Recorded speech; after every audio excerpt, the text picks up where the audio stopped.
여러분 안녕하십니까? NBS 투데이입니다. 올 2학기에는 전국 초중고등학교에 정상적인 등교 수업이 이뤄질 것으로 보입니다.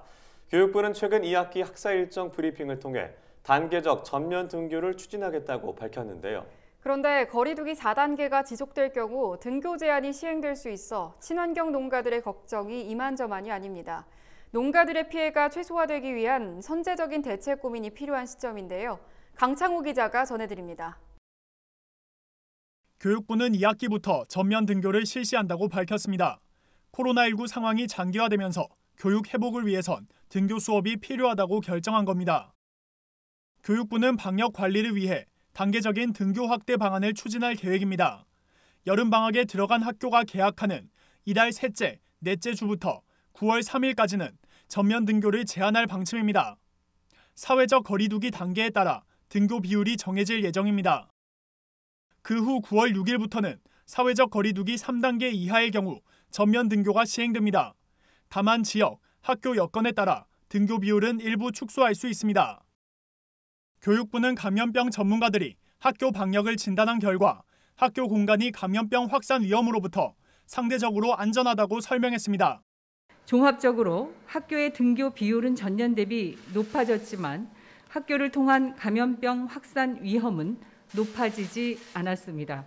학교는 상대적으로 안전했다는 평가를 받았습니다.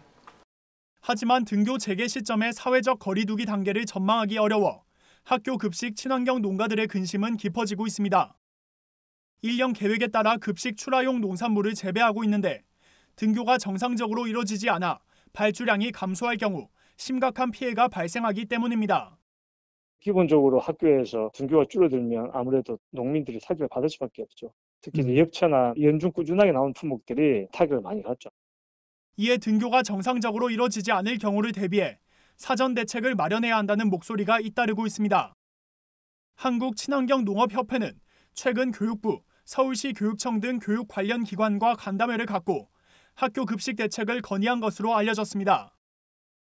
친환경농업협회 관계자에 따르면 학생 가정에 지역화폐 등을 지원해 농협, 생협 등에서 급식용 친환경 농산물을 구입할 수 있도록 하는 방안이 논의되는 것으로 알려졌습니다. 그 지역화폐가 있더라고요. 그거를 활용해서 농협이라든가 생협이라든가 이런 데 급식 들어가지 못한 농산물을 구매하는 방향으로 그렇게 좀 제한하는 걸로. 개학을 3주가량 앞둔 가운데 전면 등교 지연을 대비한 급식 대책 마련이 시급해 보입니다. NBS 강창호입니다.